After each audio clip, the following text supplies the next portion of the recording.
For the past 14 years, Mae has been researching the facts behind political assassinations and abuses of power in this country. Her program relates the news of the week to political conspiracies.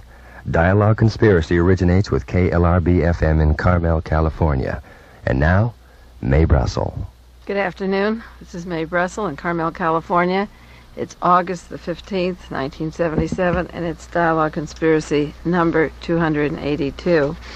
I'm going to talk today and next week a two-part series on mind control, the American assassins again, a theme that I have gone over and over, different parts of it on Dialogue Conspiracy over the years. But a classical case is the emergence of the Son of Sam. And I want to go into some of the history of the study of violence in California. I believe that Son of Sam is a product of moving that school that was supposed to be at UCLA in 1973 to South Korea and also in the Philippines. There was a school for turning these monsters out and bringing them home to America for these violences, and I'll go into the reasons I believe that this is the case. I think Son of Sam is a good name. I think he's the son of Uncle Sam. He is a new breed of American killers that we've seen on the scene since the creation of the Charles Manson family.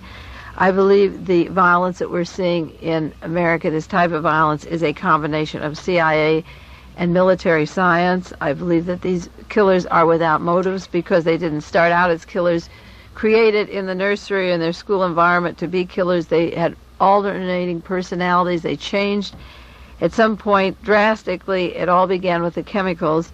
You've been hearing stories that have all of a sudden been suppressed. They came out and then suppressed. The CIA spent $26 million on LSD experiments at 54 institutions, and yet no journalist is asking where did the money go. We have the names of 5 institutions it went to, and one of them was to Dr. Jolly West at UCLA, and I want to go into that at length either this week or next week if I have time. But we have not examined the recipients of this $26 million test, and the point is that after the tests are over, then the people that have been used are put out to do their thing, and for the purposes of spreading their violence and bringing on a police force, and the news media eats it up. It becomes synchronized into a very serious operation that has to be watched because it will be growing. I wrote in the Realist, the very first article I ever published after 9 years research, the one called Why Was Martha Mitchell Kidnapped? It was a 3-part article, and the second part that went along with the Watergate story was called The American Assassins Are Mutations. And Paul Krasner changed the word are not mutations. That's about the only word he changed when he published the article. And I sincerely meant that the assassins used in America are mutations. I looked up in my dictionary again for the program today, although I had done it a long time ago, the large Random House dictionary. A mutant is by definition, is somebody undergoing or the result of mutation. And mutation is the act or the process of change or altering in form, the qualities or the nature. A sudden departure from a parent type, as when an individual from its parents, caused by a change in a gene or chromosome. Well, when the Random House Dictionary came out, that large one, which was about 6 or 7 years ago, it didn't include the mutations that take place through the scientific laboratories, the medical institutes, and the organizations that are being given the CIA money, our tax money, for mutations. We can now change and make a sudden departure from a certain kind of personality, from what he was when he was growing up, to become the other person that does all the violences. You saw that with Charles Watson at the time of the murders of Sharon Tate, an ordinary, quiet schoolboy, Boy Scout, churchgoer, the pillar of community when he was young, has a changed personality and is able to stab and mutilate and kill 7 people for no apparent reason. To mutate is to change or alter, and this is what is happening. Persons in this country are going through a mutation. And to mutilate is to disfigure and make imperfect by removing or irreparable damaging parts. We are mutilating minds, definitely mutilating minds and disfiguring them and removing part of the brain, and this is an important thing that is happening today. In the article on the American assassins, I'll just read you a couple of sentences because what I wrote there applies for all future murders, all future assassinations, and what I call the CIA crimes. I said the American assassin is a different variety than history ever produced before. This mongrel is not a pure-breed Nazi, but the deformed and hideous baby produced from the marriage of Nazi General Reinhard Gehlen and his mistress Allen Dulles, who formed the CIA. It has taken a long time to recognize just what is different about this creation whose birth followed a quickie ceremony immediately after World War II. The parents of these mutations, who helped finance Adolf Hitler's ascendancy, and the agencies who long for revenge and war against mankind, changed their domicile after World War II instead of being on the continent of Europe. But they didn't change their habits. They moved their nursery to produce new babies from Germany into the United States and into Jamaica. And you see these studies, I'll interject here, I wrote this in 1972, but in 1977 you see that the CIA did move into the United States, and they are using many German Nazi doctors in our laboratories to have done this $25 million research on LSD-OR. I said, if other parts of the world have their elaborate plots, none of them equal our murders or attempted murders or accidents or the masterminds behind them. Our American assassins are hired as decoys, then they are either killed or they are isolated in their cages. That's the way Sam is now for 30 days separated from every person in the prison. The lone assassin then becomes like an animal, and he's dissected by the Pentagon social scientists and psychiatrists. I'm going to read you some sentences of the head psychologist of New York City Police Department in the case of Sam. I said that selected attorneys and privileged biographers then write their histories, and soon the puppet media, the puppet mass media, and other experts begin to pick up the lingo, and they pass along misinformation about these people as facts.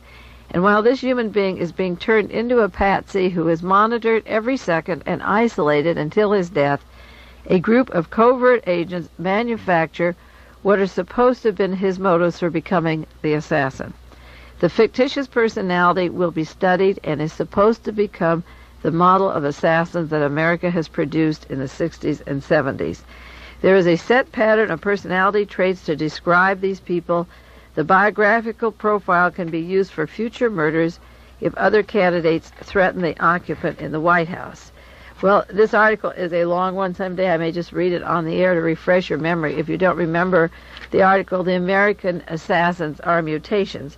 But what I was trying to say in 1972 is what is taking place today in a very diabolical form.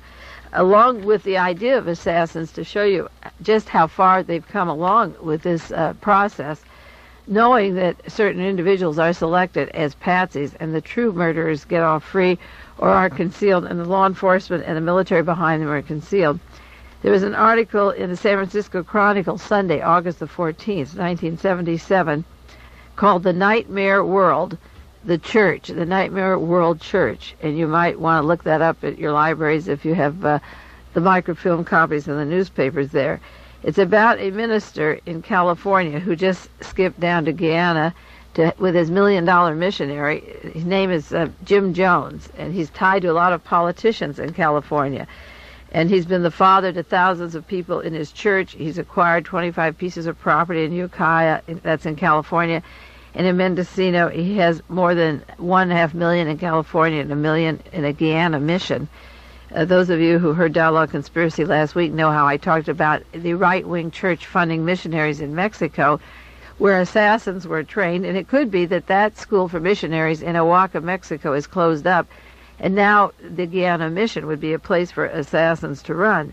And the reason I say that is that one of the things that Jim Jones does as a minister is to get the members of the congregation to sign confessions that they were part of a crime, and they signed these papers saying that they committed crimes, and they had blank sheets of paper as members of the church, and there are thousands of members of the church that could be used by the temple in any way they wanted. They were asked to just sign their name to blank sheets of paper.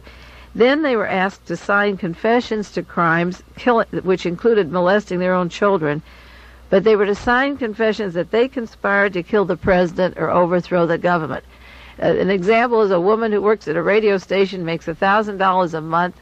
She lives on a commune run by Jim Jones and his church, and she gets $2 a week for spending money and buys clothes, used clothes at a rag shop, and goes back and sleeps at the commune and lives there and gives her entire paycheck to this church. And there's people there that have been there for quite a few years now.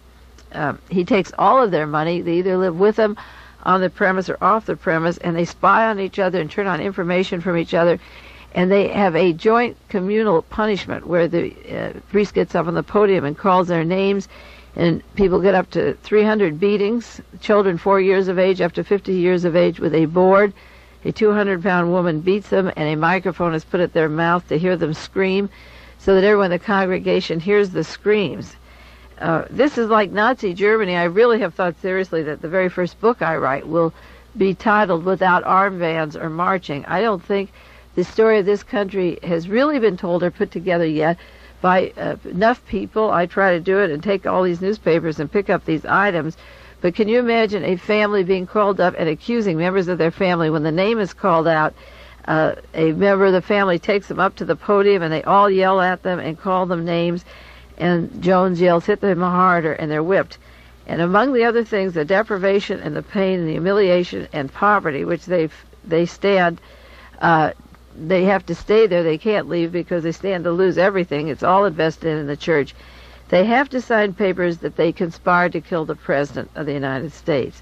Now, Son of Sam has not gone into political assassinations, but as soon as he was arrested, there were 2 more killings of people sitting in a car in New York. The killings haven't stopped. There's a lot of Sams. There's one in Seaside, California, just a few miles from where KLRB is, where 4 people were killed. And we were told by the police chief that absolutely no maniac did the crime. That was on the news here in Carmel today. They don't have a suspect, but they're assuring us that there's no maniac killing 4 people. Imagine a grandmother and a mother and 2 daughters slit and stabbed to death many, many times with blood all over the house. A nice church-going, quiet woman, one who works in the park system, another the grandmother visiting, decent family in a home that 4 can't get out of. For some reason, they're submissive, and there doesn't seem anything that's taken from the house. And the police chief tells us there absolutely is no maniac. We're supposed to believe the other side of the coin is that it's a perfectly normal killing. If there's no maniac involved and no deranged person, this was the quotation on the news today, no deranged person did this, then it's become perfectly normal to go in and take a mother, a grandmother, and 2 children and stab them to death, cut them up in as many as pieces as you want with blood all over the place, and walk out and tell the community that there's no deranged person. It's about as sane as the Gestapo or the Night of Glass in Germany, where Hitler unleashed his people and they went out into the streets and broke everything in the homes and shattered them and cut people up. And I'm sure that Adolf Hitler would tell the media there's no deranged Nazis. And that's what you're seeing in America when the media tells you that we're perfectly safe, that this was a sane kind of way to die. Well, the Son of Sam covers the same pattern as all the American assassinations, and that's why I read you about the American assassin. He's just a little test tube baby out on the streets. And I've broken the story so far this week into these subjects that we'll go into. The police knew in advance and could have had Sam on June 26th, and yet allowed the murder of Stacy Moskowitz and the blinding of her date. Sam was supposed to have been seen with a companion. I learned that from a friend today who was listening to KGO radio, that in Westchester County he was seen with a companion, which is similar to Lee Harvey Oswald and Arthur Bremer and James Earl Ray. They all had friends, Sirhan. They weren't alone. Somebody was pulling the strings, and it probably is that Sam indeed has companions. It wasn't alone. There are telltale letters around and diaries, evidence left in an open car, which is totally impossible. Letters to the police confirming he's the murderer, sitting on a car. After he got a ticket on the fire hydrant, he goes to his apartment and leaves a machine gun and letters in a car. It's impossible. And we'll go into the weapons. No story yet of how he purchased all his ammunition and the contradictions in the weapons stories. And, of course, Sam worked for the police department and got his training, his LSD treatment, and personality change in the government. In comes the mysterious court-appointed attorney that always takes over the case, and is right away way to make a buck and sell the tapes and confirm that Sam is the guilty one, even though we're not sure who did do all these killings. He's going into details about the killings, but the attorney is mysterious. And there's a man, a double for Sam, too. And just like in all the other conspiracy stories, a man that was taken off in handcuffs to the police department and was a double. And then, of course, the telephone hypnosis possibility and the wonderful capture in the movie rights, the book rights. It sounds just like all the other assassinations or murders or scripts, whether it's the Chowchilla story, the Manson story, the killing of Dr. Oda in California, the zebra killings, you name it. The violence pattern that's been set up for terrorism in this country has a set pattern, and if you fill in and change the names and the dates, you can solve these stories very quickly.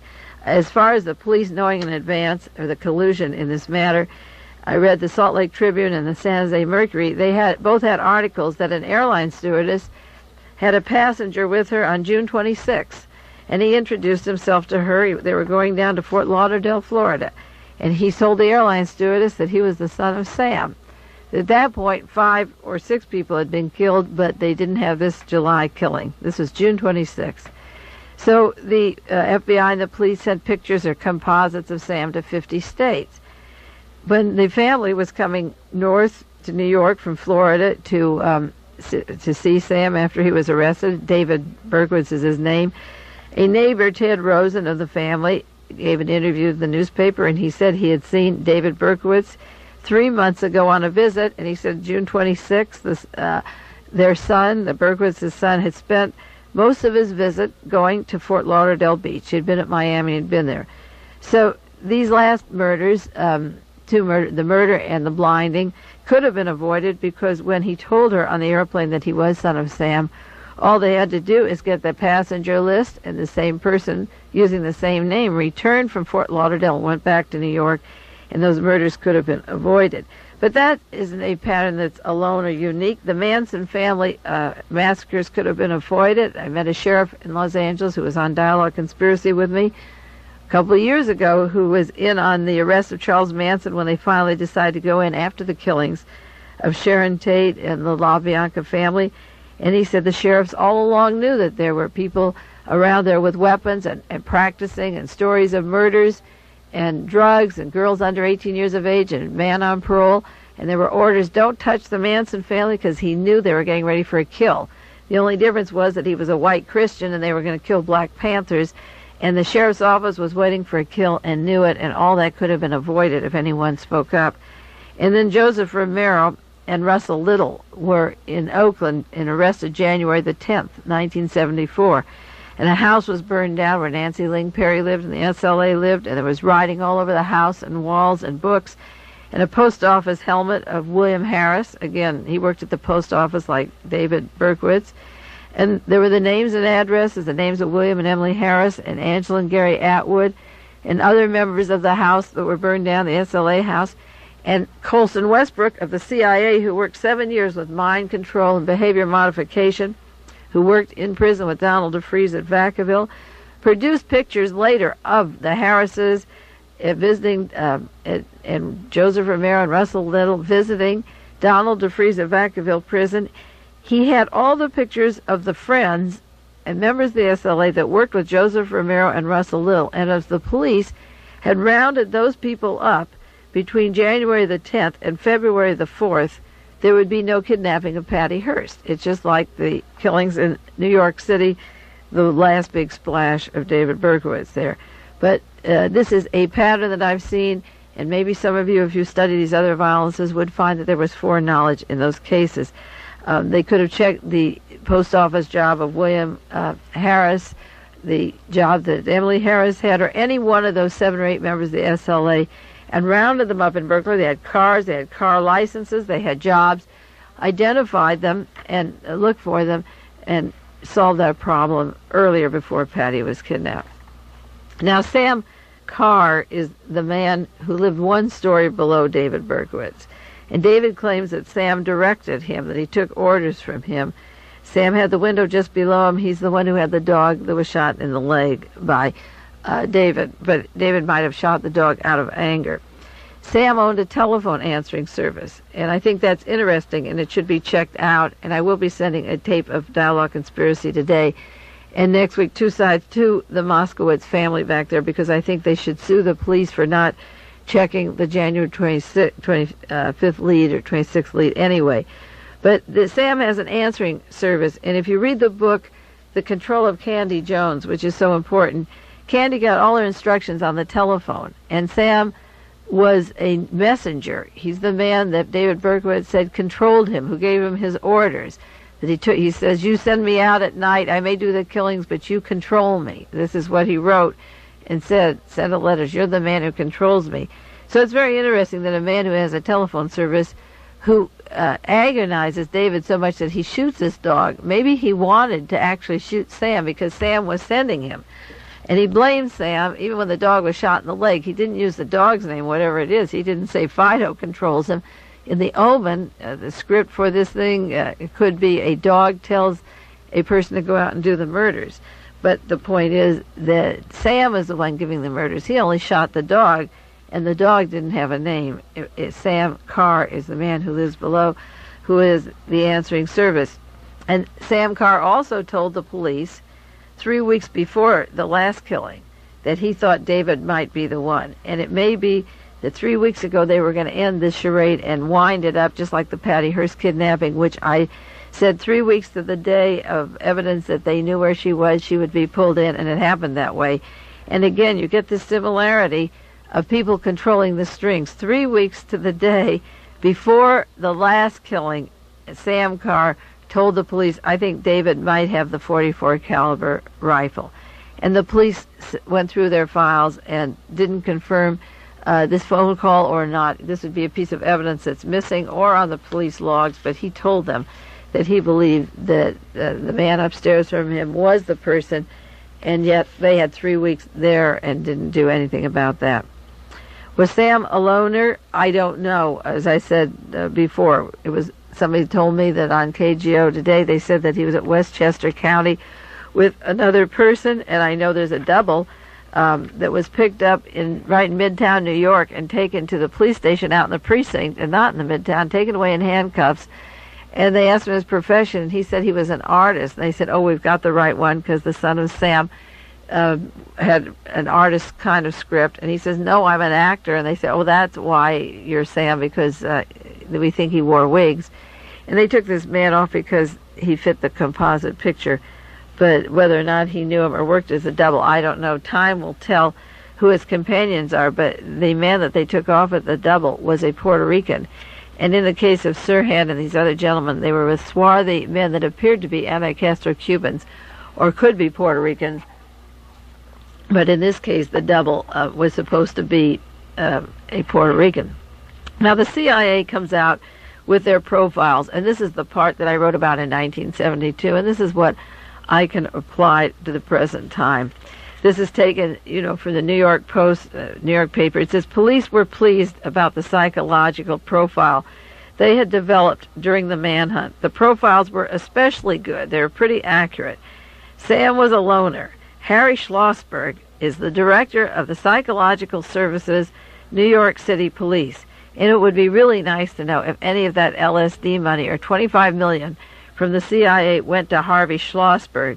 Because remember when Dr. Olson took LSD in Washington, D.C., as part of the experiment, and he began to go crazy and lose his mind, they didn't send him to a doctor in Washington. They sent him to a doctor in New York City, Dr. Abramson at Mount Sinai Hospital, who just came out to be a CIA doctor in the revelations of the Washington Post and New York Times in the last 2 weeks.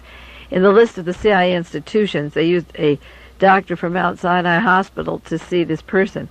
It would be wonderful to know if Harvey Schlossberg, the director of psychological services, is part of that CIA team. He says it was so good and accurate because David Berkowitz was a loner. Well, every agent that works for the CIA doing this kind of work stays alone.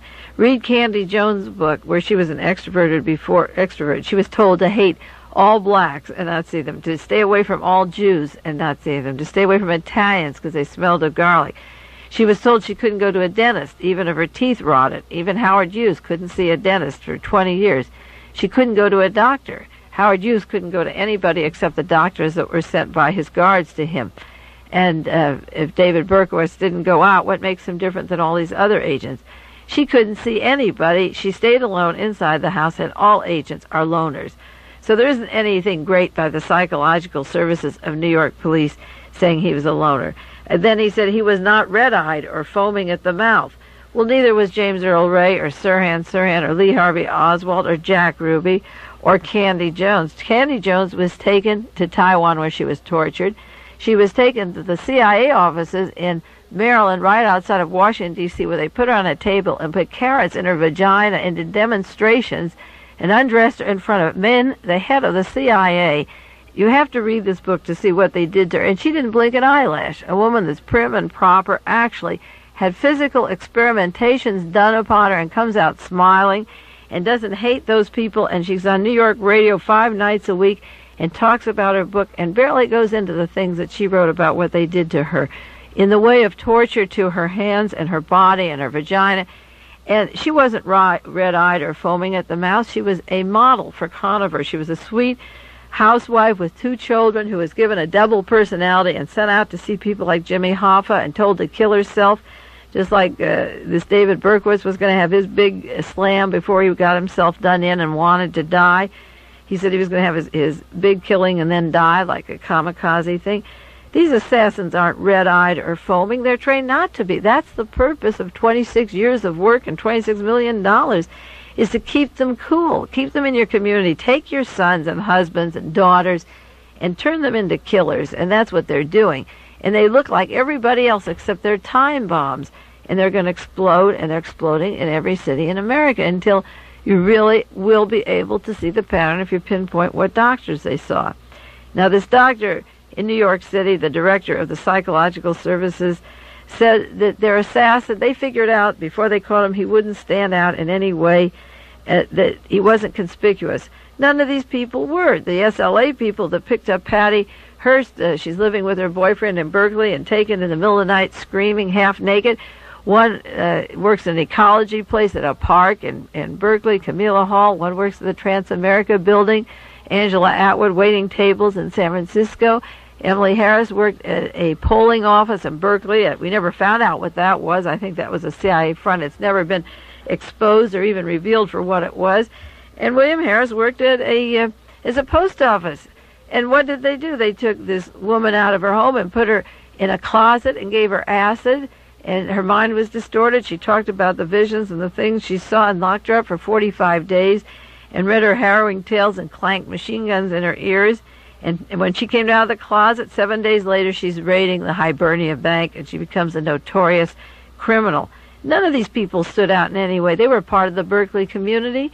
Angela Hall and Ms. Moon, and, they didn't look like somebody who could take somebody out of their home and disrupt their lives and ruin the spirit of their families who live in fear of death all the time now.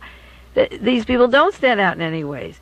And then this great profile in New York City, the expert said neighbors thought he was a nice boy who kept to himself. Well, Candy was a nice woman and kept to herself. And they tell her to jump off of a place out of Paradise Island and crack her head open and die. They have a profile they've used in every one of these stories, every one of these conspiracies you can compare to the last. They say he was in a job that was not well-paying job, which didn't give him gratification. The CIA hasn't yet taken any bank presidents and turned them into assassins. Not yet. They may.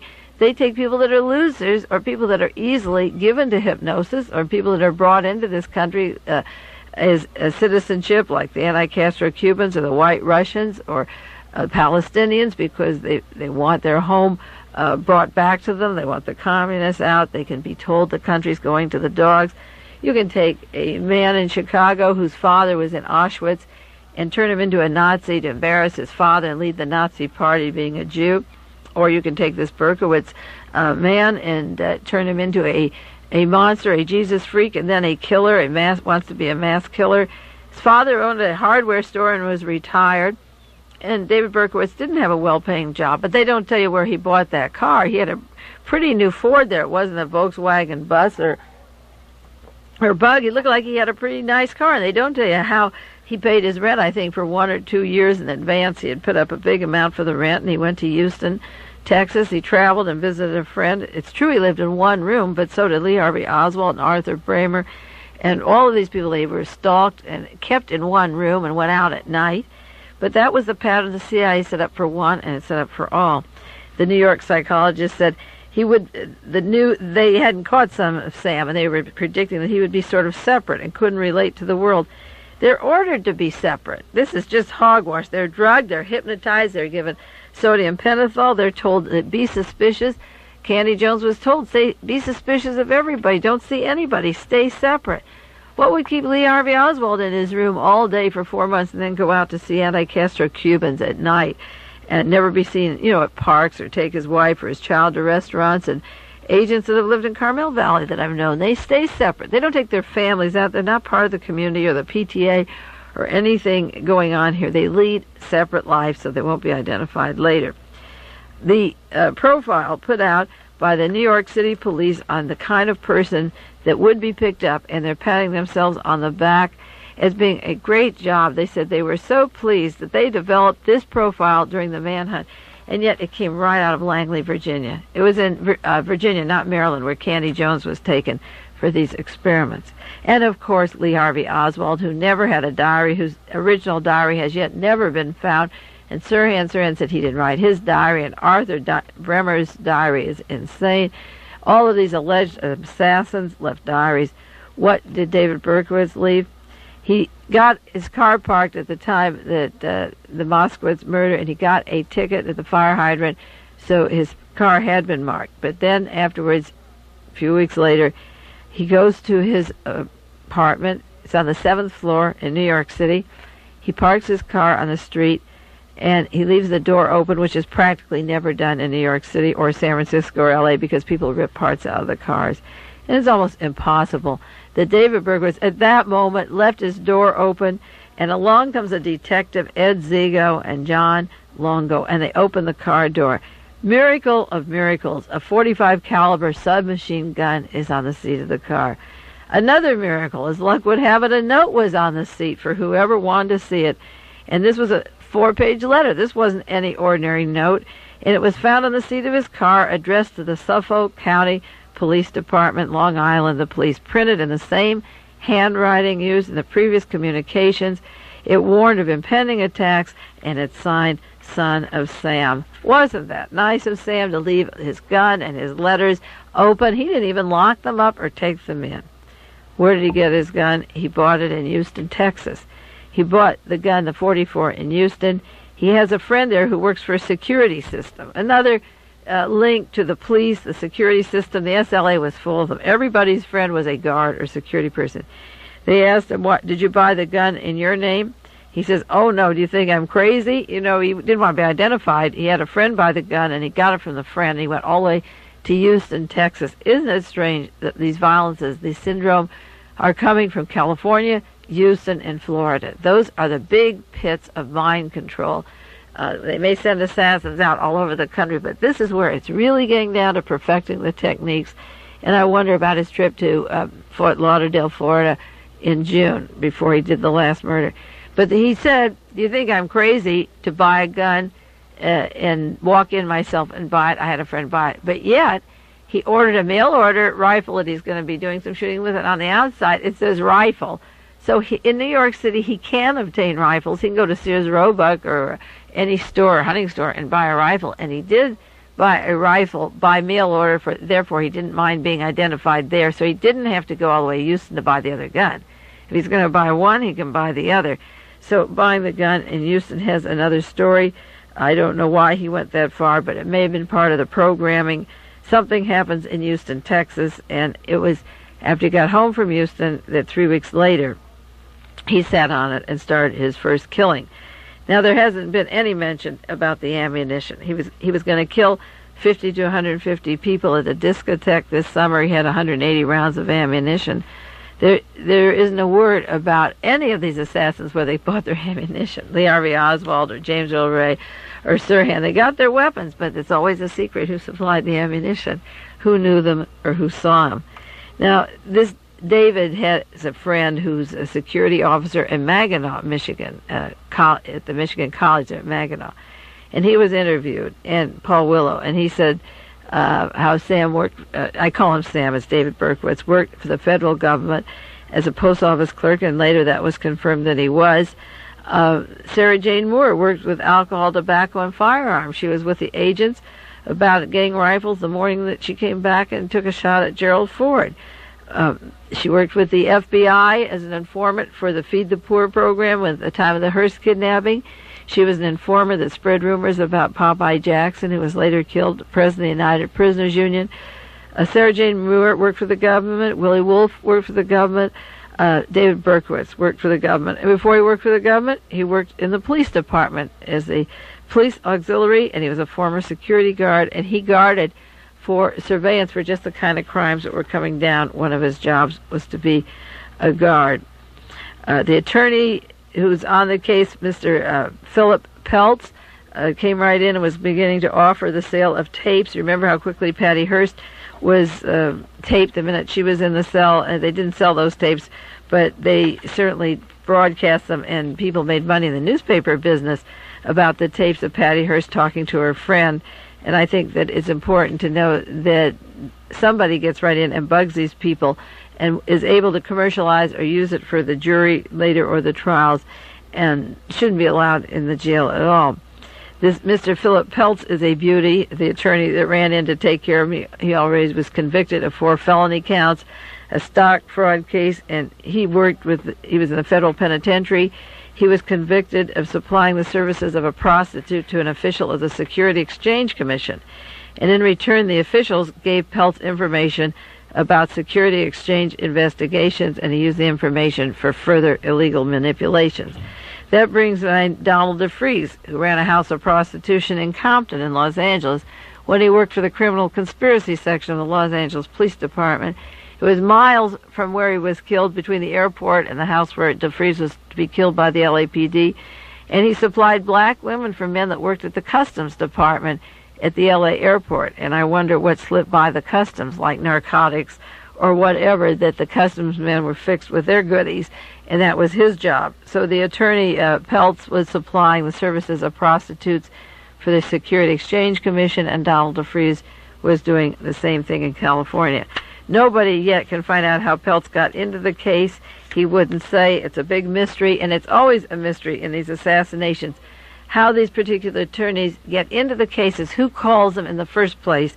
These assassination attorneys have their own techniques of keeping the evidence out and bringing in people, the witnesses that hide the truth but convict the person. The person, their client, always gets convicted, and the truth is concealed, and these attorneys are geniuses.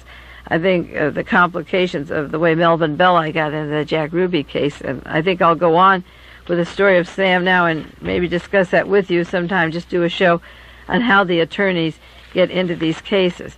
Now, Sam's case, or David Berkowitz's case, if you read the papers, is a clear-cut case of being programmed. I mean, that is so obvious. He says, I was out to kill. It was my job to kill. Sam told me to do it. Sam sent me on the assignments. I had to do what I had to do. I had to take orders when he sent me. Sam was a white male, he says. Now, this story about getting orders through Carr's dog are really interesting, because he says he got it through his dog. I got the messages through his dog. But it was Sam who really, he said it was through Sam Carr's dog. He's really a man who lived 6,000 years. Now that little sentence there takes all the attention away from David Berkowitz and what happened in these mind control schools in South Korea.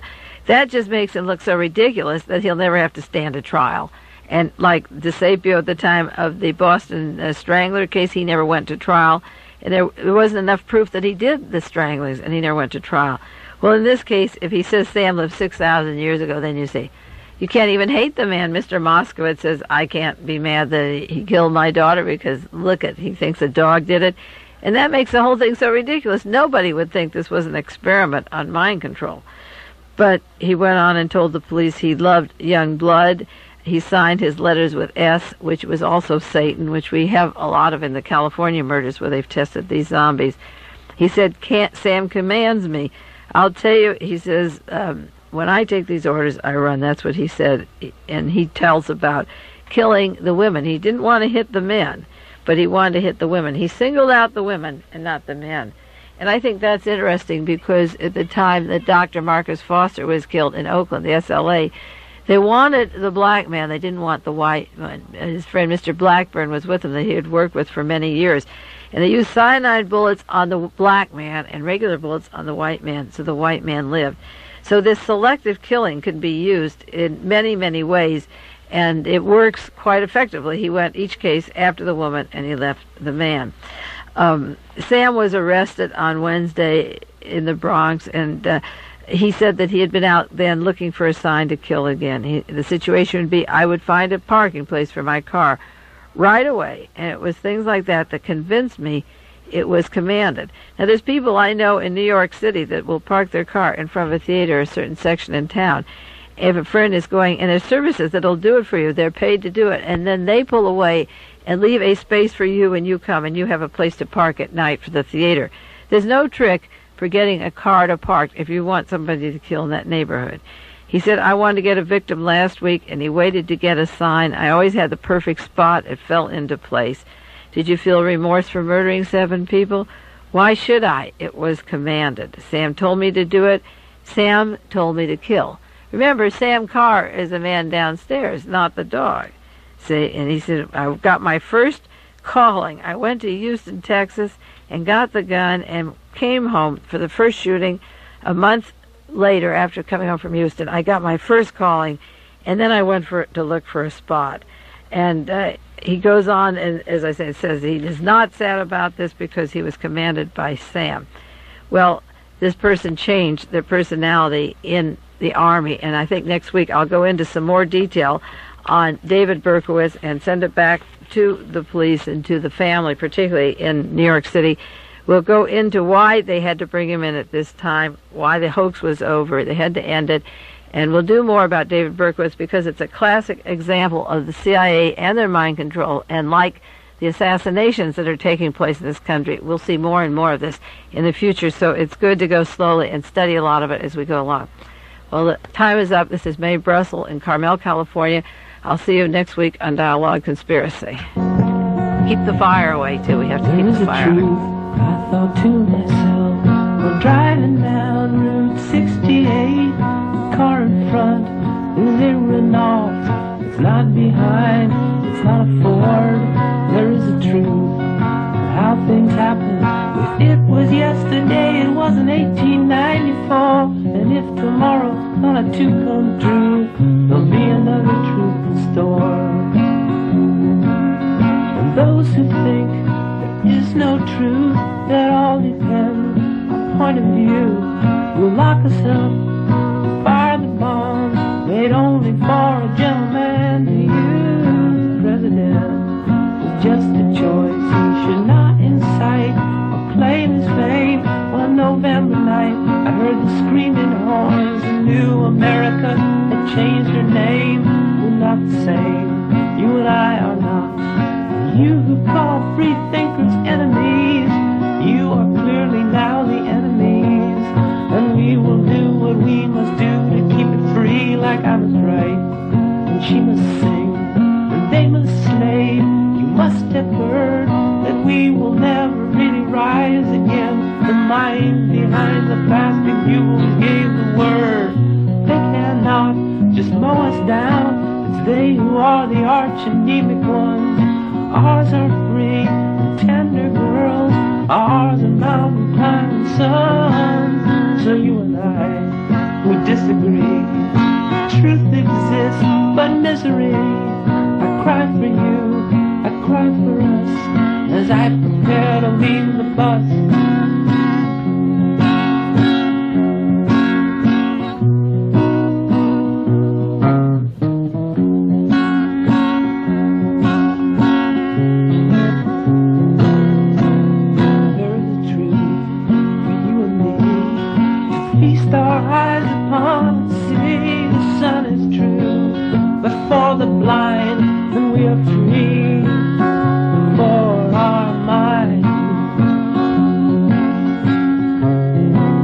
Truth.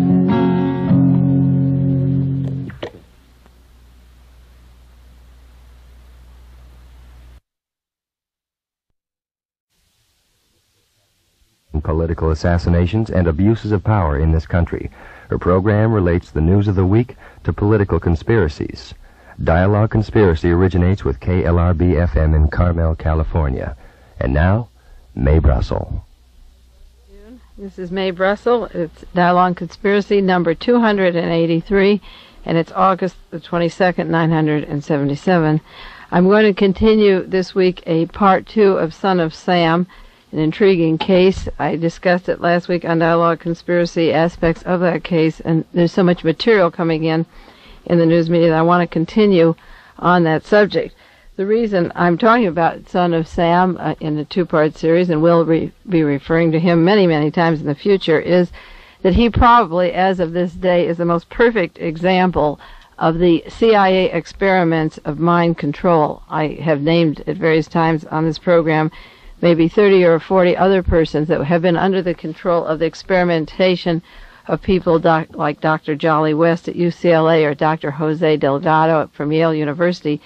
But there are literally hundreds of institutions across the country that can be involved in this process now, and there are certain centers that can be pinpointed for training people to alter their minds and change their behavior, and one of those places is South Korea.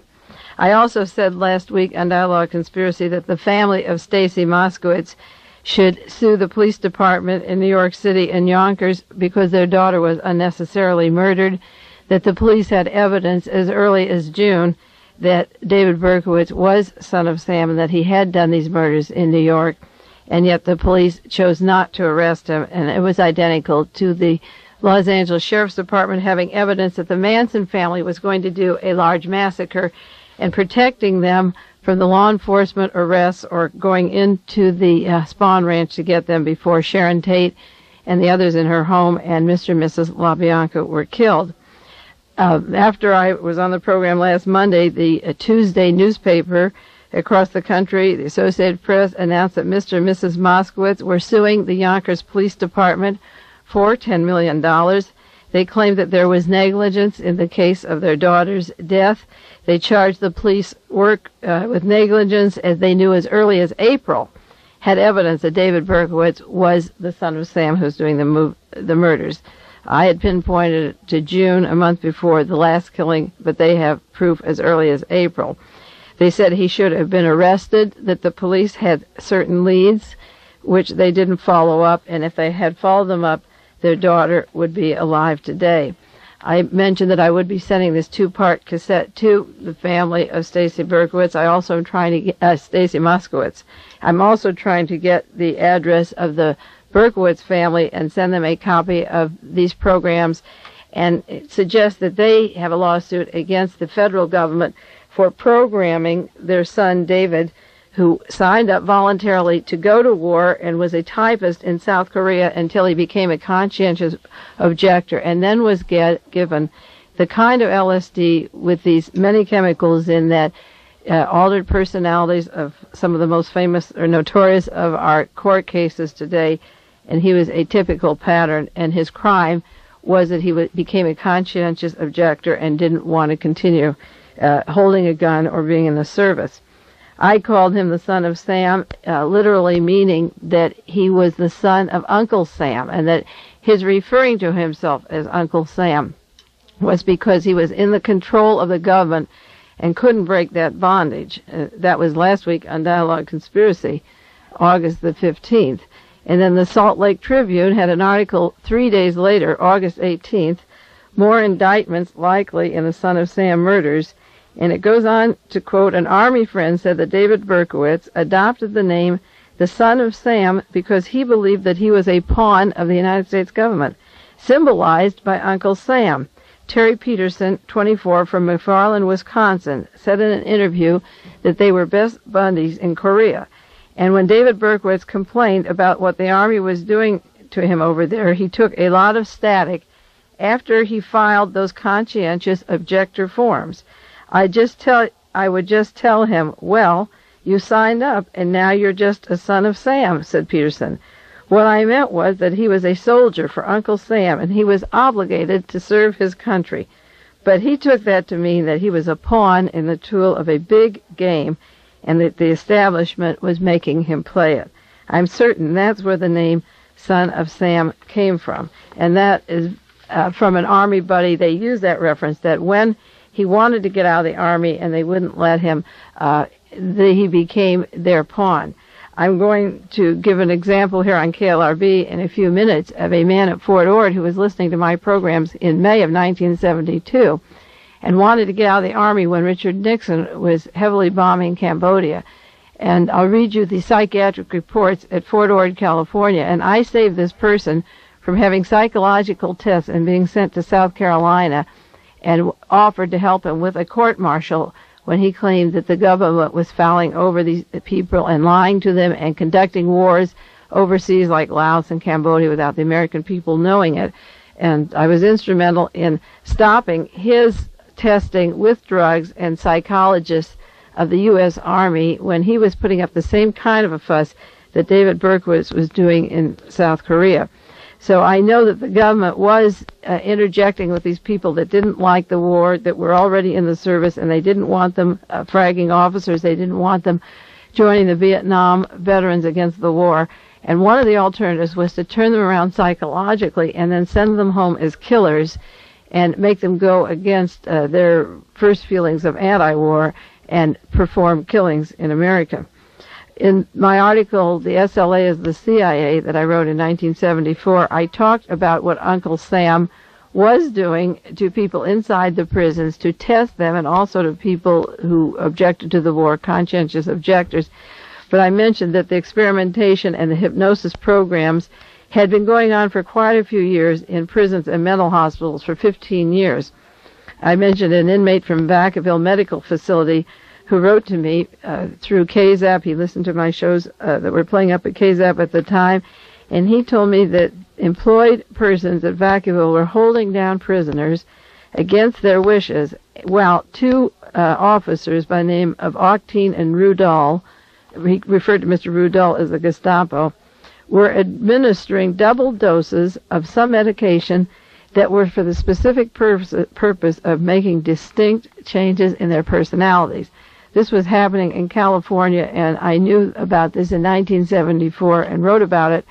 And just August the 2nd, 1977, 3 years later, the New York Times had a full-page article on the specific intent of the CIA to alter personalities, and that Vacaville was one of the places they were doing it. I wrote in 1974 that over the past year I have accumulated evidence of mind-altering methods and how they pertain to the past political assassinations. The United States has financed psychosurgical experiments in Boston by Doctors Mark, Irvin, and Dr. Sweet, and now they are spreading around the country and also overseas in places such as South Korea. Plans exist, this was in 1974, to turn large masses of population into zombies to be used for future slave labor and also for kamikaze war troops. The prisoners became the experimental scapegoats. Dr. Jose Delgado, funded by NASA and Navy intelligence, came to the United States in 1950, and he had lived under Franco Spain's administration and helped with brain surgery and began experimenting with electrode implants to order persons to act against their own will. Dr. Delgado had perfected these electrodes quite a few years ago and was given at least $1 million by the Justice Department, Health, Education, and Welfare, Navy intelligence, and NASA. And when you think of some of Sam, you have to go back to the quotation, which I had in my article, which was from the congressional records of February 1974 of Dr. Delgado.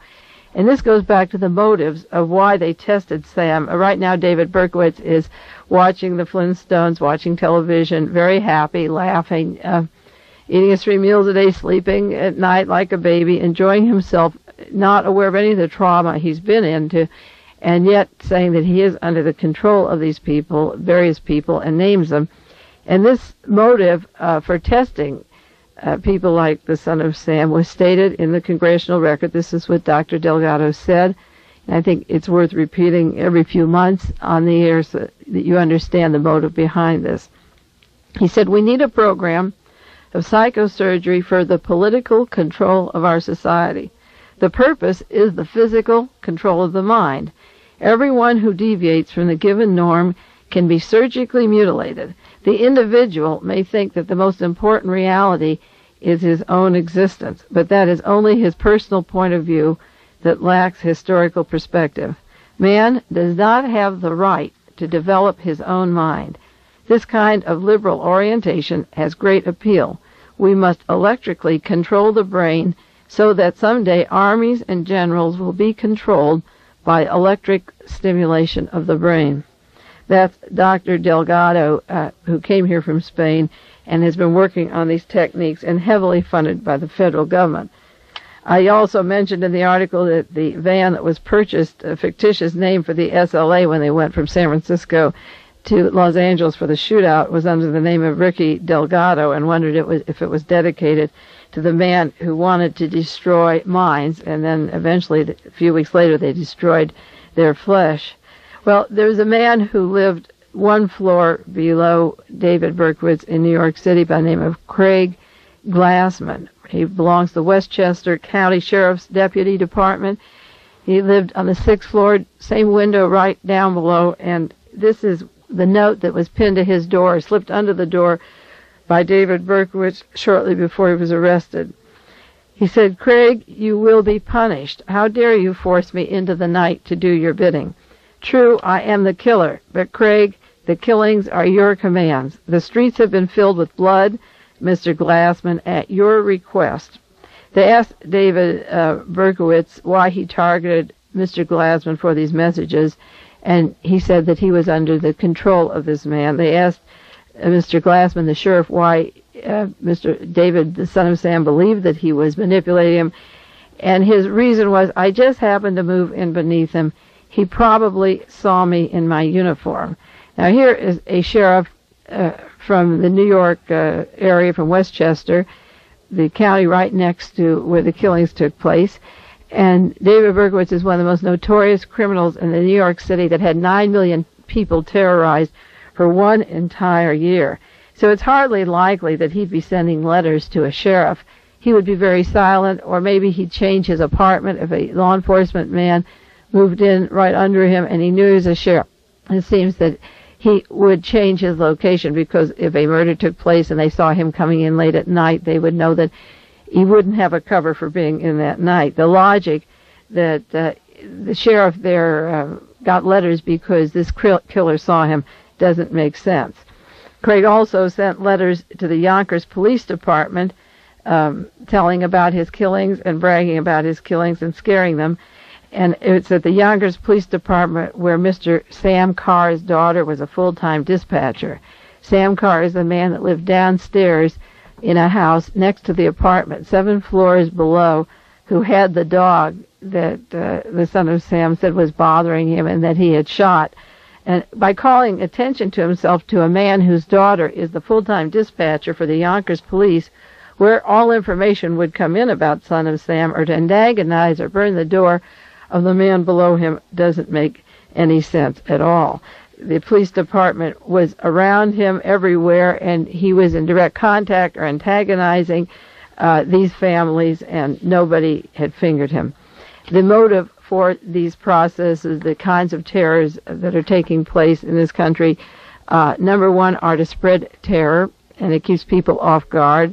Number two, it's good for election years. Mayor Beam in New York is literally beaming. There's an article about how the capture of son of Sam helped him. He jumped right in and gave accolades to the police, even though many murders had taken place and people had been blinded and permanently crippled by this. Mayor Beam came in a year later and was proud of his men.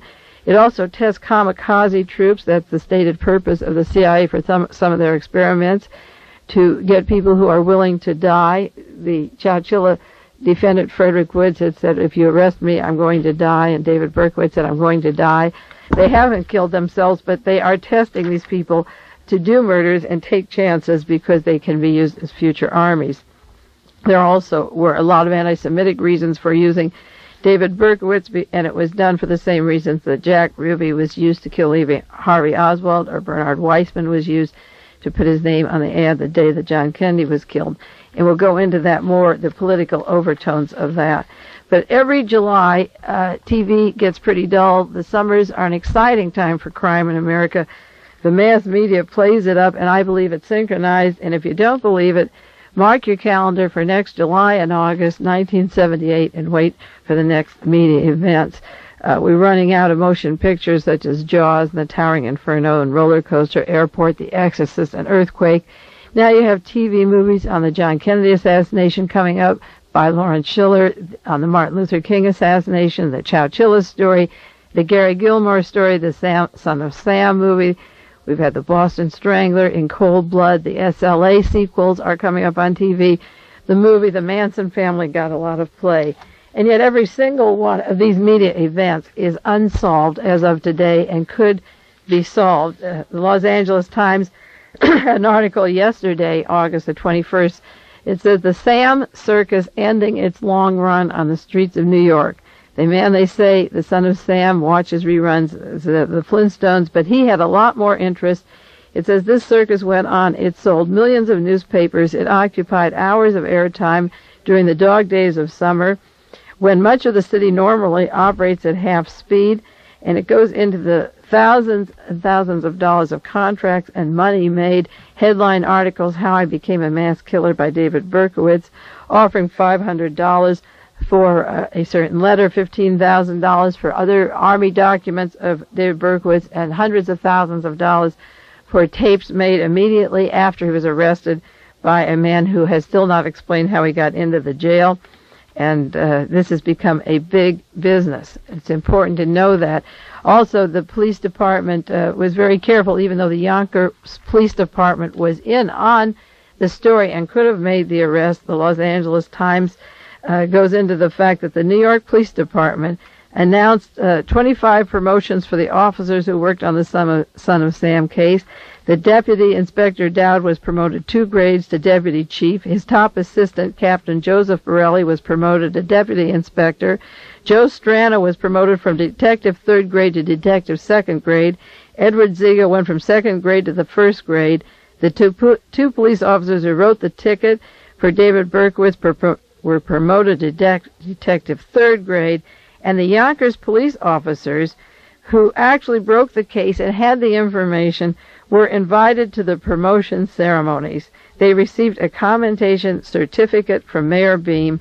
They were very bitter, they said, because they were the ones who made the break in the story. And the Los Angeles Times goes on to say that the New York Police Department wouldn't possibly let the Yonkers cops win or take credit for the case. They said the 2 Yonkers cops who worked in the case, who passed the information on to the Berkowitz to the New York Police Intelligence, were not notified even of the impending arrest. The New York police had worked in this case, and they wanted to bring in the most notorious criminal, and they didn't want to take a chance allowing a modest suburban police department to share the big place of the limelight. It was worse than that. They didn't want to take a chance that somebody else would bring in the Son of Sam, but they wanted to make sure that all these promotions were in line, and the whole team, many of them, were promoted. I said last week on Dialogue Conspiracy that it was time for the police to close in on this case. They could have done it, I said June, the family has evidence, in April.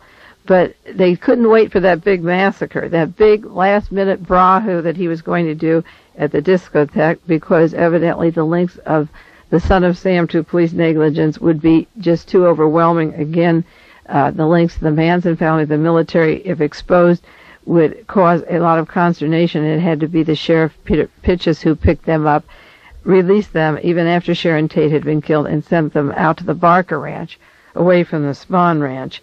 The police have a way of ending the capture if the time is due, just like they had a way to bring in Patty Hearst. When other law enforcement agencies or other persons get in on the case, then the large police department who's behind it in the first place has to bring in the suspect, because the capture is as dramatic and as important to the police psychology as the crimes themselves. The big story was that the traffic ticket in front of the fire hydrant broke the case, but there were other reasons to believe that the case would be broken. And one reason they couldn't allow the Yonkers police or private individuals to bring it in was that the mafia were going in for the Son of Sam, just like the Mafia under Mickey Cohn were going in to find Patty Hearst. The New York Post said that a powerful Mafia chief, Carmine Galante, said that his people within organized crime would find the killer, that he was outraged by the death of Stacy Moskowitz, and he would send in the Mafia. And when the Mafia finds the killers and the police don't find the killers, that's not very good for the New York Police Department, nor would they get their large promotions. Private vigilantes were being formed in New York to take care of the matter because the police had been negligent, and now the documentation proves that they were negligent. And just like J.J. Arms, a private detective, said that he could find Patty Hearst for $100,000 and was getting ready to find her within 3 weeks, and Mickey Cohn of the Mafia was to find her. Then Charlie Bates of the FBI had to make the grand sweep and bring her in, even though he stood on national television the day that Patty Hearst was found and said that he didn't know how they located her. And I believe that they knew all along where she was, and the hoax was over. The whole SLA story terminated, or part of it terminated, when Patty Hearst was brought in on that day, because they couldn't allow her to get in the hands of some small jail where she wouldn't be tapped or bugged, where her messages wouldn't be taken and published and sold, and they had to be sure that they had the place to put her in and the proper people to set the propaganda mill going a little further about Patty Hearst and what she had to say to her friends. The actual capture of Son of Sam, or the story of Son of Sam, hinges upon 5 different sources of information, which will not be put in the Meredith book, the publishers, that's coming out. The first is Mrs. Cecilia Davis. She was an Austrian-born woman who got citizenship in 1957 in the United States, who lived 1 block from where Stacy Moskowitz was killed. She's the woman who looked eye to eye to David Berkowitz the night of the killing and saw him carrying a package, and claims that she didn't tell the police or anybody for days. And she is the one who said she saw the cop put a ticket on the car. The real role about Mrs. Cecilia Davis and how she came to this country, or what she does, is very important to the capture story. The next important subject is Craig Glassman, the sheriff that lived below David Berkowitz. And the third one is Sam Carr, the gentleman who had the American flag flying 7 stories below David Berkowitz, who had the dog. And Sam Carr's daughter, as I said, was a dispatcher at the Yonkers Police Department. It would be interesting to know the relationship of Sam Carr to the person who rented a room up in New Rochelle to David Berkowitz before he moved to Yonkers. These people corresponded with each other. They got to know each other. They had informed the police department about the situation, and their relationship to this particular victim is as important as the relationship of Lee Harvey Oswald to the rooming house where he stayed at Earlene Roberts, or his rented rooms at the YMCA, and his locations at the home of Ruth Payne in the Dallas-Fort Worth area. The housing of these agents is important to the story. Also, the Army friend of David Berkowitz in Houston, Texas, that supplied the gun for the fatal shootings, he went all the way to Texas, met an Army buddy who gave him the guns, and he said then he came home until 1 month later when he received his orders to kill. Also, the psychiatric records from the Army would tell the whole story. When he wasn't court-martialed, then what did they decide to do with him? And under the Freedom of Information of the Decency Act, the Army says we won't release profiles or stories of these defendants' Army records or psychological reports. Yet, instead of giving the exact reports of this person, they don't show any shame or embarrassment to make psychological profiles that have no basis in fact, or have photographs of the room with evidence that could be as planted as Arthur Bremer's apartment with Bob Dylan records on the floor and dirty writings on the wall like the SLA left their apartment in San Francisco, and pornographic literature, Arthur Bremer's apartment again, and tried to smear the left, and not that the left uses the pornography, but the Dylan records left there is like the Angela Davis books left at the apartment of Arthur Bremer, and of course the notorious diaries in all these cases. But the real story of Son of Sam will come in the background of Mrs. Cecilia Davis, Craig Glassman, Sam Carr, the friend from Houston who supplied the gun, and the actual Army records. But instead of that, we get this barrage of propaganda that comes out over the media, newspapers, and will be in movies and books for a long, long time to come. Mr. Berkowitz, as I say, rented a room in New Rochelle. He moved out of it after 2.5 months, and he complained about a dog at the house. He went on to be an auxiliary policeman with the New York Police Department, then worked for the federal government in the Post Office Department. He lived one story above Craig Glassman, who was an auxiliary deputy sheriff, and he passed daily or had contact with Sam, who he said was also programming him, whose daughter was the full-time police dispatcher for any information coming over about Son of Sam to the Yonkers Police Department. For a man who was doing these killings and who was so notorious in hiding himself from everybody, he was sending letters that were in the hands of police agents and police persons, and sending his handwriting to Mr. Breslin, the newspaper man on the sheriff's department, neighbors, an old landlady who had the room, this one house, Jana and Jack Cassara, writing them crazy, threatening letters, and writing Sam Carr letters, all of them identifying them with this crazy killer, and yet he's in the midst and in the arms of police and government agents all around. It's interesting, at the time he was captured, after leaving all these letters around, and I mentioned this last week, that when the time to bring him in is due, and the New York police are going to make this great entry and get all their promotions, all they had to do was to go to his car, which is parked downstairs, and he's 7 floors upstairs, and find a .45 caliber submachine gun and a 4-page letter that positively identifies him to all the other killings, which he easily could have taken with him.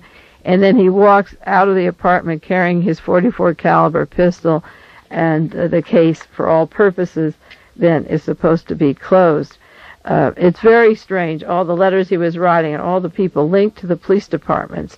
As I say, the most obvious case of mind control that I've seen so far is the story of this David Berkowitz. Donald DeFries was a victim of this. Joseph Romero of the SLA, who went to Vietnam and came home and had the same kind of a treatment, was a victim of the LSD government mind control program.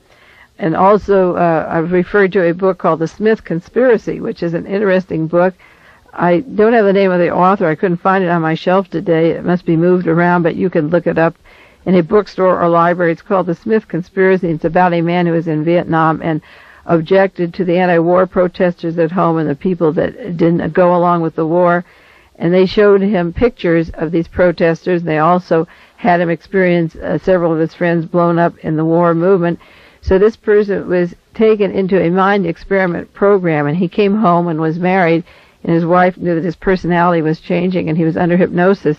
And she went to his doctor, but the doctor also worked for the CIA, for the government, and the point was that they were going to kill a black leader at Hunter's Point and shoot him, and they were programming this man for kamikaze killing. But the way they tested him was to take him to an animal shelter and take out a dog and kill the dog and test him on killing the dog. And in this case, David Berkowitz was at the animal shelter at New Rochelle or Westchester County with another person. He was in the company of another person. He wasn't alone. He complained of a dog in a room that he rented from this one party. He shot the dog of Sam Carr down below, and dogs figured in part of the mind control, triggered something off in the program for his mind. Now, there were things that he said besides the fact that he charged Craig Glassman with sending him out on the streets to kill. As soon as he was arrested, you've seen these quotations, "I was out to kill, it was my job. Sam told me to do it. Sam sent me on the assignments. I had to do what I had to do. I had to take orders. I got orders through Sam Carr's dog," which sounds a little ridiculous, until you believe or can understand that there is a possibility that with electrode implants he could hear the dog bark and it could trigger him off. Because Sam Carr lived 7 floors below in a house around the corner, and David Berkowitz was on the 7th floor, there wouldn't be any reason for a man in Yonkers living up in a building on the 7th floor to even worry about a neighbor's dog. He couldn't even see that dog, and he wouldn't even have to pass it. When he went to work at the post office, all he had to do was to go around another corner, and he wouldn't know Sam Carr had a dog unless he was electronically controlled with an electrode implant and the dog barked because there was no reason in the world for David Berkowitz to even see the dog. If he were in an apartment building with him, it would be different. But the same man whose daughter was a police dispatcher at Yonkers, where all this was taking place, lived 7 floors down in a house around the corner, so he couldn't even hear that dog from his apartment or even know the man had a dog, or no reason to shoot that dog unless he had the electrode implant so that he was told to do it, such as Lawrence Kwong in San Francisco, who went to a detective 20 times and said, I kept hearing KGO, and he had been in hospitals and had the entire profile of somebody with electrode implants, and then finally went to the window and made an attempt to kill Jim Dunbar, then went around and killed Ben Munson, went around the front of the building. And he kept hearing KGO, and there'd be no reason for Lawrence Kwong to hear anything any more than David Berkowitz, except that Sam Carr's dog could have had the sounds upstairs on the 7th floor. He said that he's commanded by this party who lives way downstairs. He said, I didn't want to kill men, I wanted to kill women. He was out to kill them. And he said he would drive around until he got a sign or instructions of when to kill. And when he got the sign and everything was right, he says, I was told what to do. They told me to kill.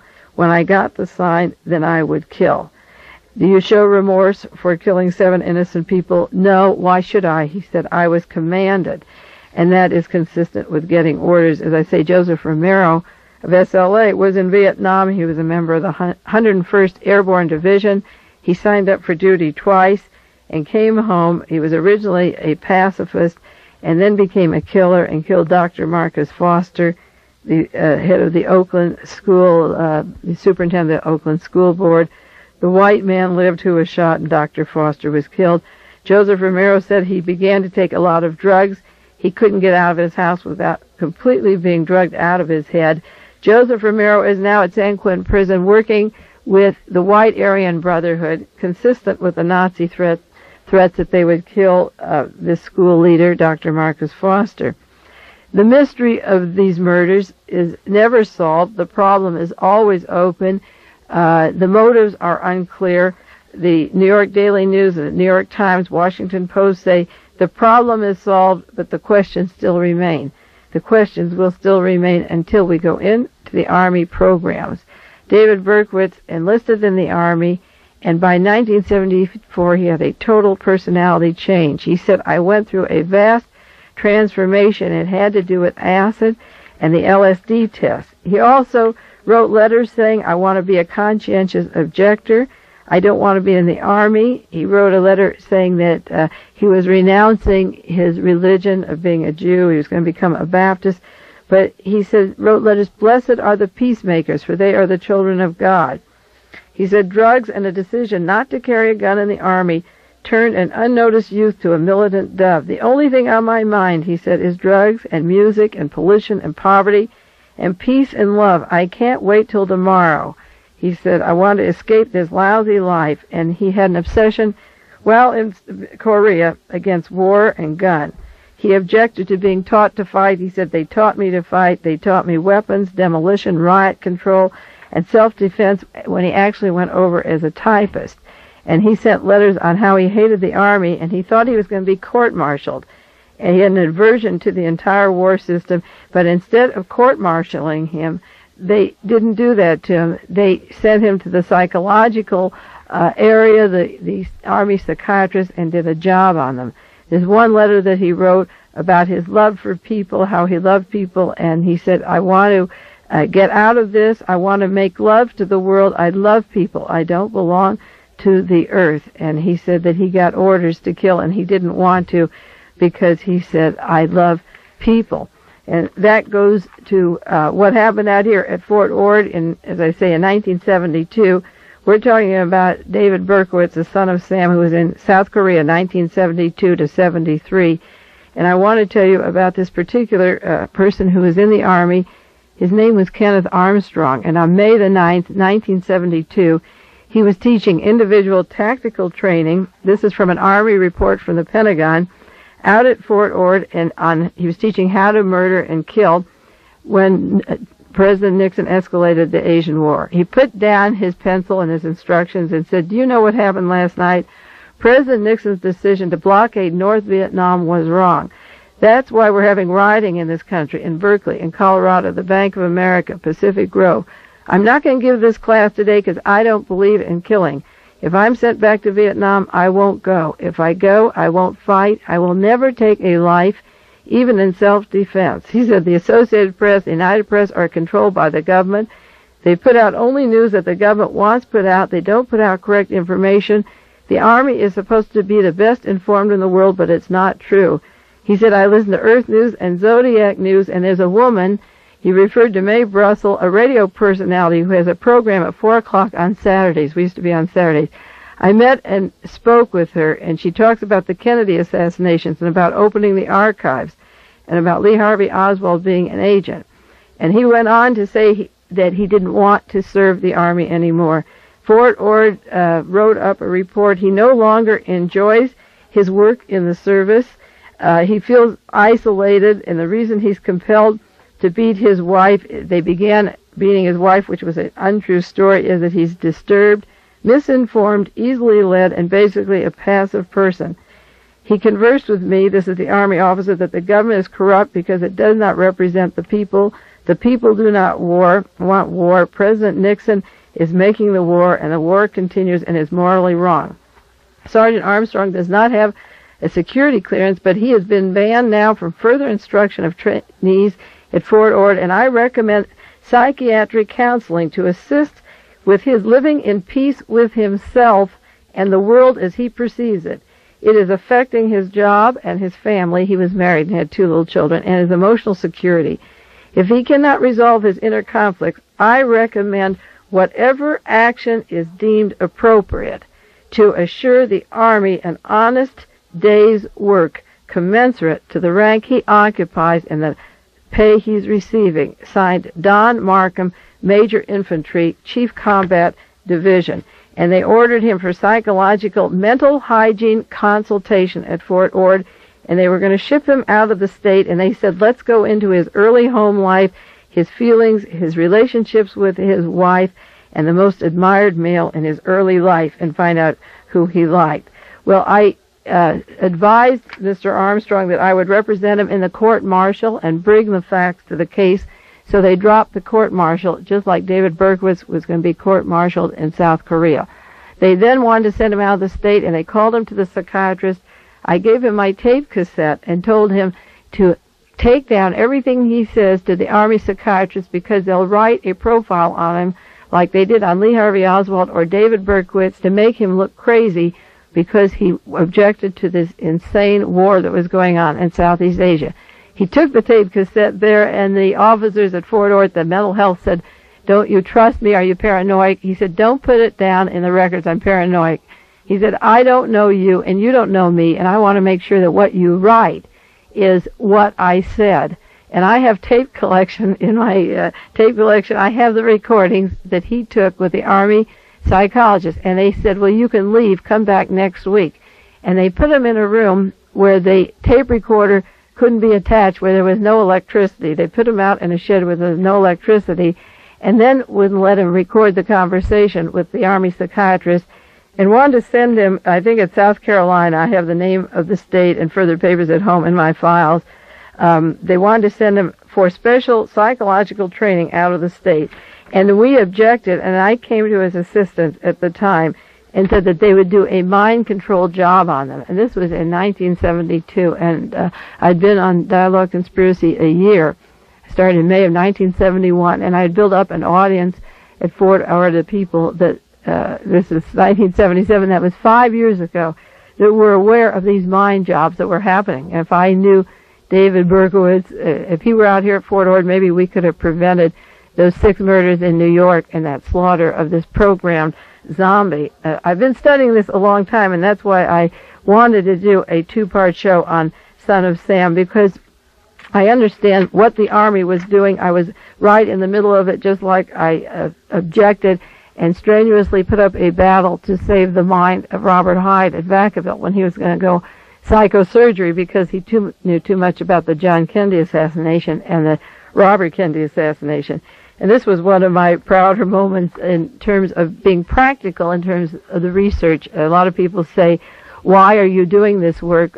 What is the purpose? What are your goals? And some of these individual relationships I've had with men in prison or the men in the Army, where I've tangled the powers that be, such as the Presidio trial out at Fort Ord at the time the men were charged with treason. I got into that and was calling the White House and the Navy Department and active in that.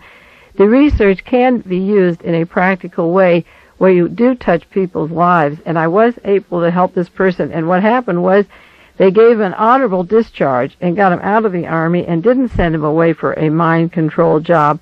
And I sent a letter to Major Markham. I have a copy here. It's a six-page letter in which I stated some of these facts. I said, Major Don Markham recommends that Kenneth Armstrong be given psychiatric counseling to assist him in living with peace and himself and the world as he perceives it. Kenneth Armstrong is going to a psychiatrist only as part of a routine severance as a conscientious objector. Nothing about his childhood or his parents or family or sex life or dreams or fantasies is any of your business except the nightmare that he has about the killings in Vietnam. Those were placed upon him by serving in the military and would be eliminated when his uniform is taken off. If the military is affecting his job and his family and his emotional security, I suggest that you release him from the Army. This recommendation that you take whatever action is appropriate to ensure he gives the Army an honest day's work appears to be a threat and a lack of total regard for complaints listed by Kenneth Armstrong and against his being in the service as a human being. This sounds like a master-slave order and not an intellectual analysis of a person's needs or attitudes. Sincerely, Mae Brussell. That was the conclusion of a 5-page letter to Major Markham at Fort Ord, and then this particular person was released from the military, and this has been going on for a long time.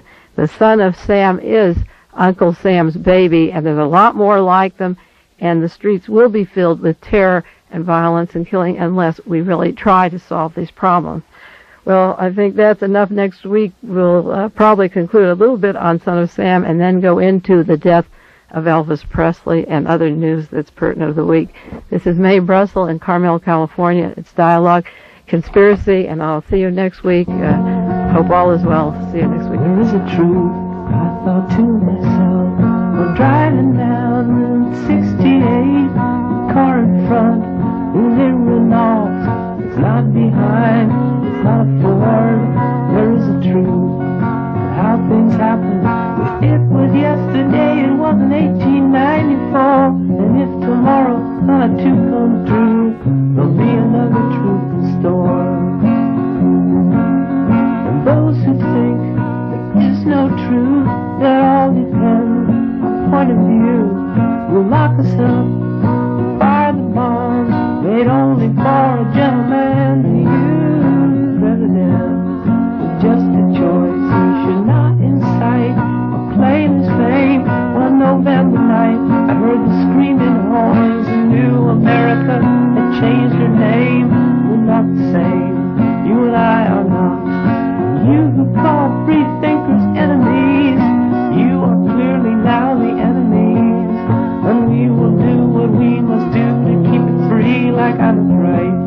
And she must sing, and they must slave. You must have heard that we will never really rise again. The mind behind the plastic fuel gave the word.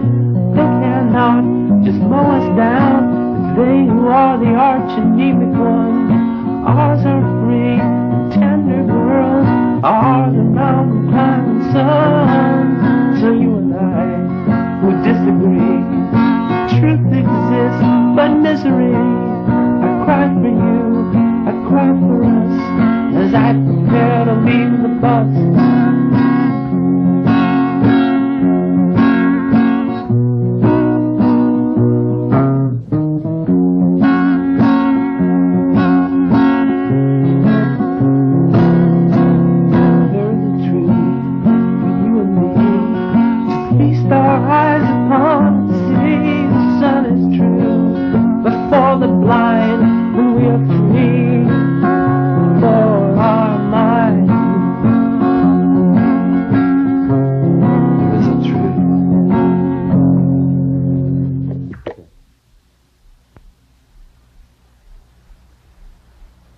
Mutilate is to disfigure and make imperfect by removing or irreparable damaging parts.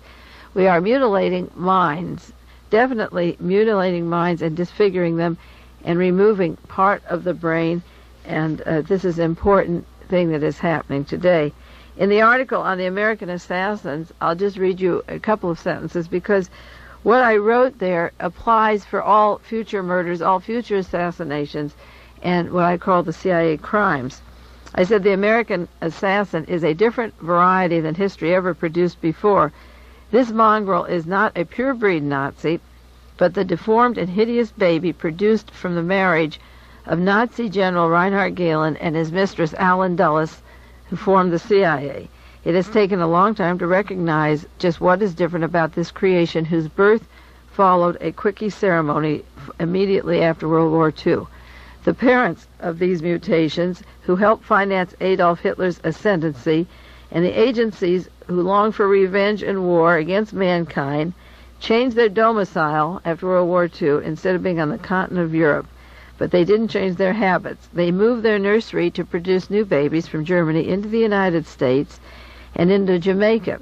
And you see these studies, I'll interject here, I wrote this in 1972, but in 1977 you see that the CIA did move into the United States, and they are using many German Nazi doctors in our laboratories to have done this $25 million research on LSD alone.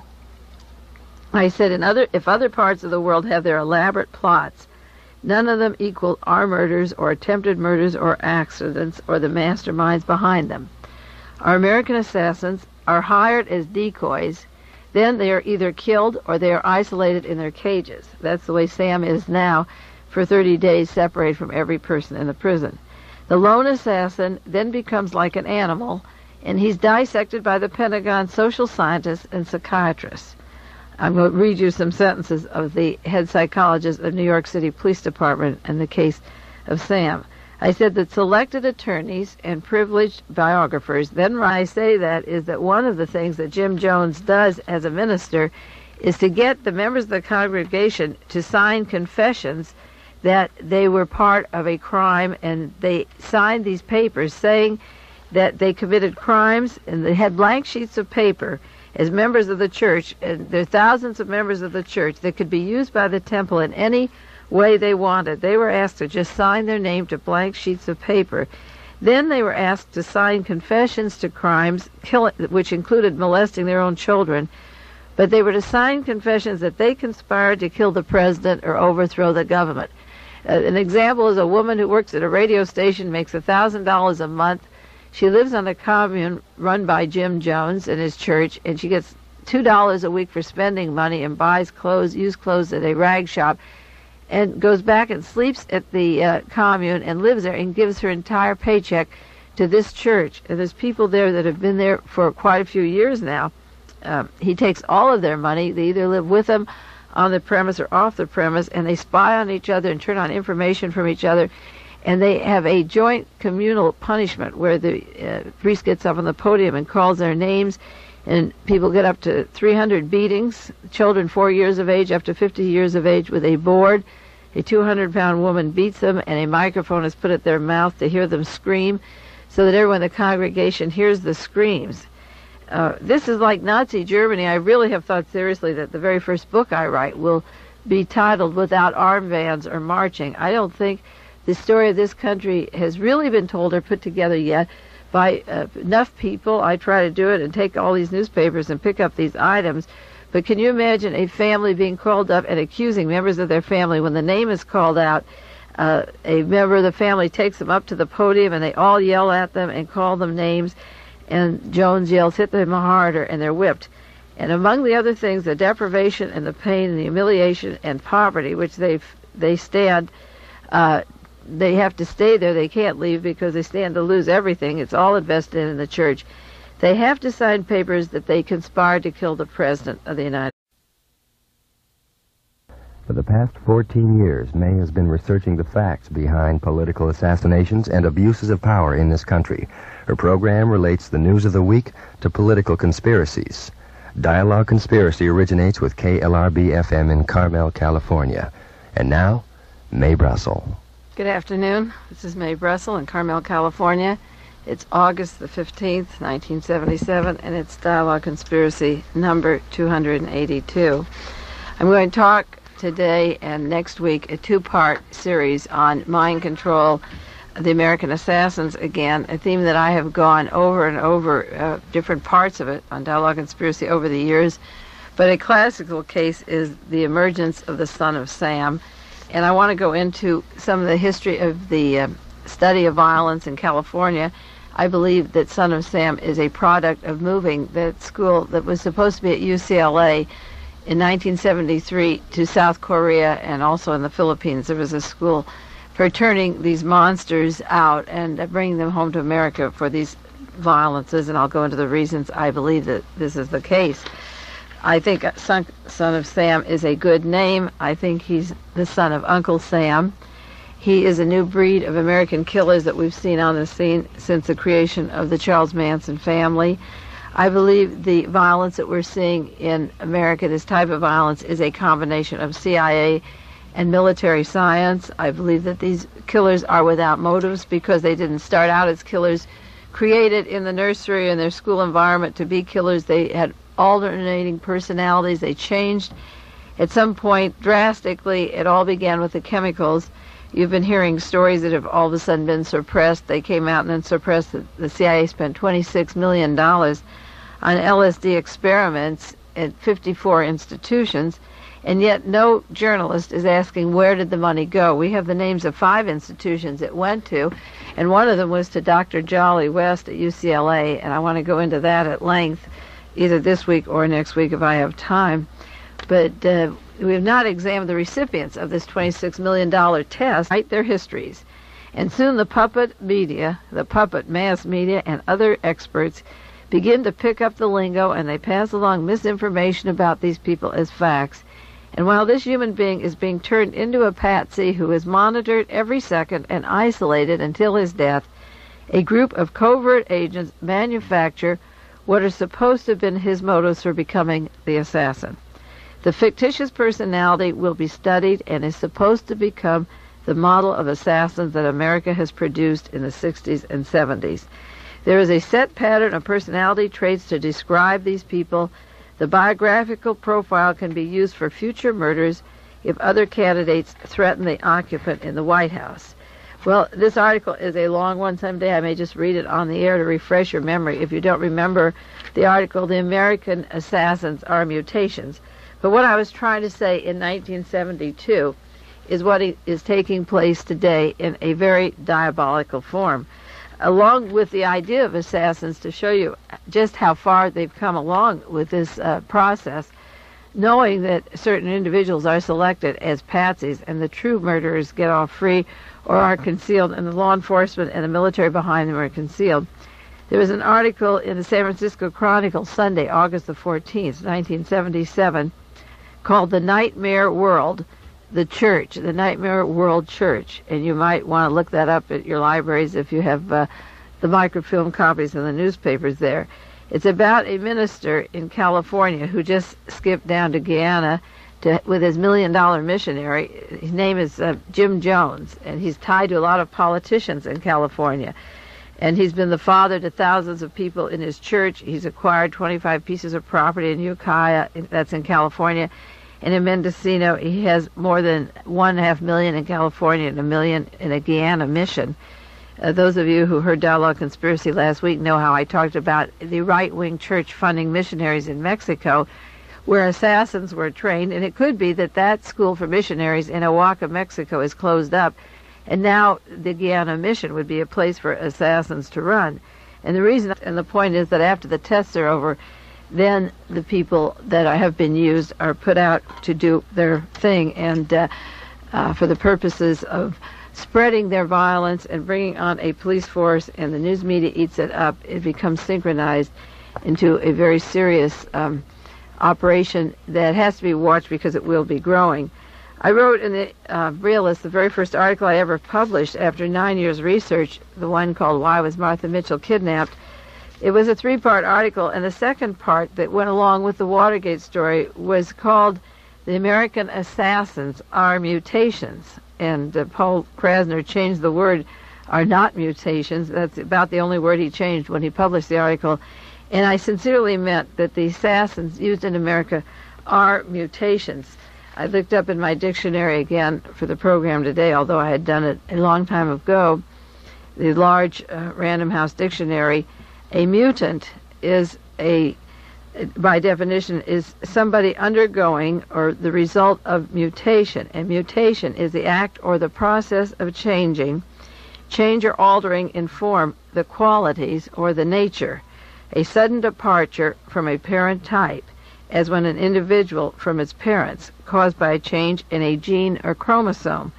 Well, when the Random House Dictionary came out, that large one, which was about 6 or 7 years ago, it didn't include the mutations that take place through the scientific laboratories, the medical institutes, and the organizations that are being given the CIA money, our tax money, for mutations. We can now change and make a sudden departure from a certain kind of personality, from what he was when he was growing up, to become the other person that does all the violences. You saw that with Charles Watson at the time of the murders of Sharon Tate, an ordinary, quiet schoolboy, Boy Scout, churchgoer, the pillar of community when he was young, has a changed personality and is able to stab and mutilate and kill 7 people for no apparent reason.